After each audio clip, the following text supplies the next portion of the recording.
Fonds de promotion de l'industrie. Votre partenaire privilégié pour la réussite de vos projets.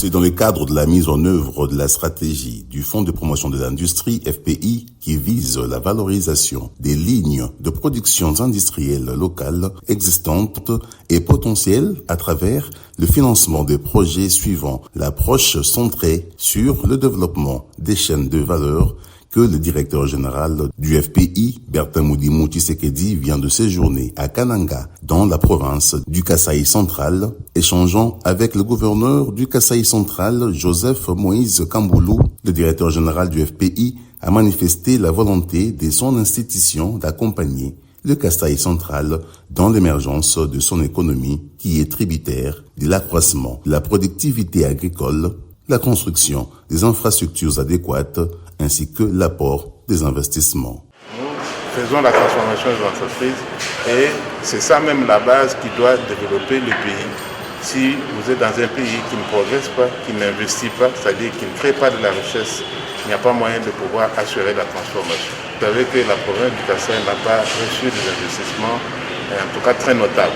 Il fallait, dans ce cas-là, que je vienne voir l'autorité, que j'échange avec lui sur les possibilités d'investir dans la province du Kasaï central. Je peux vous dire que les échanges ont été fructueux.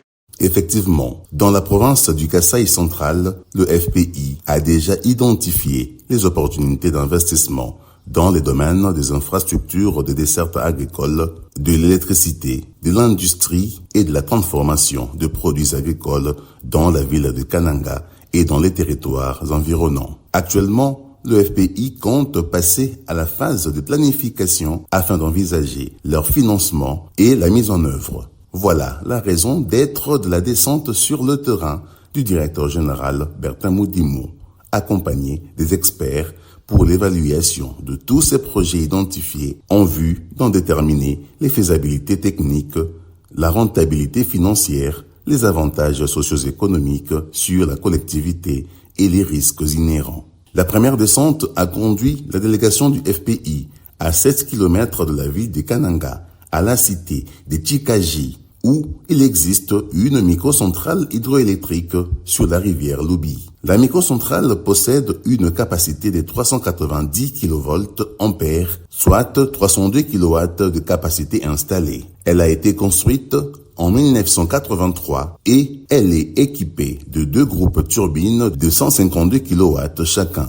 Les aménagements hydroélectriques sont composés d'un barrage en béton armé à contrefort avec un réservoir et un canal d'amener de près de 180 mètres. On y trouve également un bassin de mise en charge et une conduite forcée en béton. Après 41 ans d'existence, cette infrastructure nécessite une réhabilitation, une modernisation ainsi que le renforcement de sa capacité.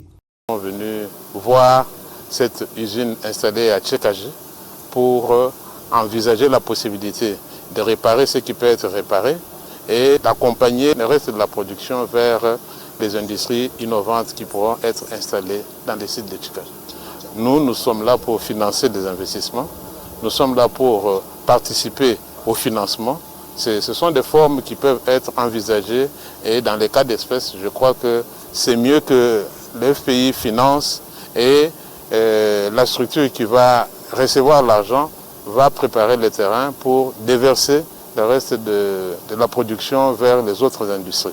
Mise sous la gestion de l'hôpital Tshikaji, cette microcentrale hydroélectrique dessert essentiellement l'hôpital général de référence, son institut des techniques médicales ainsi que les habitants de la cité qui appartiennent à l'APCM, l'église missionnaire presbytérienne américaine. L'appui du FPI pour sa modernisation est très salutaire et la communauté de la cité de Tshikaji est impatiente de voir le FPI à l'œuvre, nous a confié l'administrateur gérant de cet hôpital. Nous nous avons honoré cet accompagnement. Nos machines sont tellement avertistes. Et maintenant, nous cherchons un peu les moyens partout où on peut renouveler un peu les machines. Et actuellement, nous sommes dans le modernisme.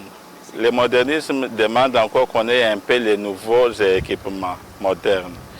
Avec notre capacité qui est là et les matériels que nous comptons acheter à l'hôpital avec ces courants, ça ne nous permet pas. Nous tendons la main vers FPI pour qu'on puisse un peu nous aider à accroître nos activités. Sur le chemin de retour, la délégation du FPI a pu observer que dans la cité de Tchikaji, il s'aménage déjà des hectares pour l'implantation d'une base agricole, disons mieux, d'une parc industriel pour encourager l'implantation des unités de transformation agroalimentaire. Et certains projets sont même en phase de criblage au FPI pour des éventuels financements. Ainsi dit, le renforcement de la capacité de la production de la microcentrale hydroélectrique sera aussi profitable à ces futures unités industrielles prêtes à se développer dans cette partie de la République.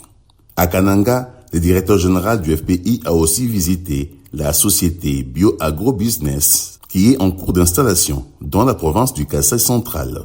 Cette entreprise de droit congolais spécialisée dans l'exploitation agro-industrielle, dans l'encadrement de producteurs en milieu rural ainsi que dans la formation agricole, technique et entrepreneuriale. Actuellement, cette entreprise est engagée dans le développement d'un projet de production en régie et usinage des produits agricoles provenant de ses propres cultures et ceux provenant des autres paysans cultivateurs qu'elle entend organiser en association et encadrer pour intensifier la production dans la périphérie de la ville de Kananga où elle a déjà acquis une minoterie pour la production de la farine de maïs d'une capacité horaire de 3 tonnes. La société BioAgroBusiness a comme vision développer des cultures vivrières à grande échelle en RDC afin d'offrir des productions agricoles de qualité destinées à la consommation locale pour assurer la sécurité alimentaire et nutritionnelle des populations. Afin d'accélérer son implantation à Kananga,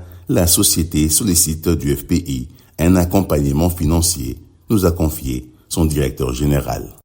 Alors comme vous avez vu, nous avons investi pour une première fois une usine moderne pour la transformation du maïs, des produits aliments pour bétail, la nourriture également, les aliments fortifiés. C'est vraiment une usine multifonctionnelle. Et donc nous attendons du FPI bien sûr un accompagnement parce que cette usine est investie sur fonds propres, mais elle a certainement besoin de la matière première. Et cette matière première sera issue des champs, des productions agricoles, des petits paysans en milieu rural. C'est ainsi que nous attendons du FPI un accompagnement pour permettre de pouvoir faire tourner l'usine ici avec sa capacité optimale. Nous avons vu un intérêt manifeste de la part du FPI, pas seulement du directeur général, mais même de tous les collaborateurs avec qui nous avons parlé. Et donc nous pensons que c'était un bon projet et je pense que le directeur général nous a promis son accompagnement. Créée en 2018, la société BioAgroBusiness est déjà opérationnelle dans les provinces du Congo central et du Sud Kivu. Aujourd'hui qu'elle s'installe dans la province du Kasaï central, elle mérite un accompagnement et un soutien du FPI, a déclaré Bertin Modimou Tshisekedi, le directeur général de cet établissement public. Je suis en tout cas émerveillé par cet équipement moderne que je viens de constater, ce qui revient à dire que nous voulons domestiquer l'économie nationale. L'industrie locale, nous devons la domestiquer. Pour quelles raisons? Parce qu'elle a des avantages certains qu'elle nous donne sur le plan de la main-d'œuvre, sur le plan de la population, sur le plan de l'État.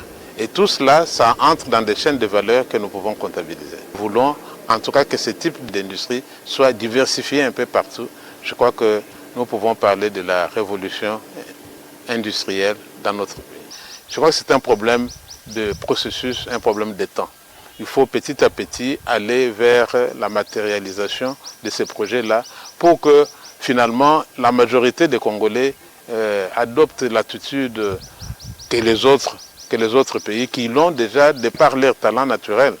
Je sais que dans les Kivu, quand vous y allez, ils savent facilement prendre le crédit, ils savent facilement s'associer, ils savent en tout cas mener ensemble une action. Par contre, les Kasaïens, bon, c'est par leur nature, ils ne savent pas aller facilement prendre du crédit, Ils veulent compter sur leurs propres efforts. Et cela constitue des entraves, des obstacles à l'épanouissement de l'industrie. Avant de quitter le Kasaï central, arborant sa casquette d'homme de Dieu, Bertin Moudimou Tshisekedi a participé à la clôture de l'action de prière en faveur de la province du Kasaï central, une action évangélique qui a été organisée durant 4 jours par le programme d'intercession pour le décollage de la République démocratique du Congo, qui est une structure de prière regroupant des pasteurs et autres hommes de Dieu.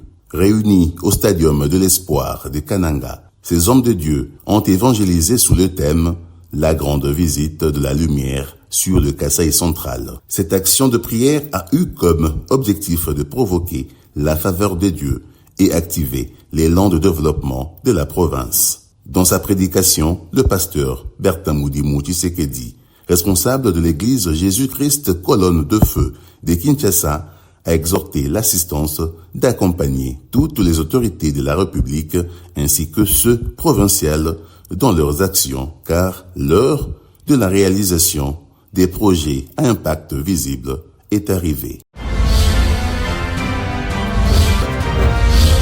Font des promotions de l'industrie. Votre partenaire privilégié pour la réussite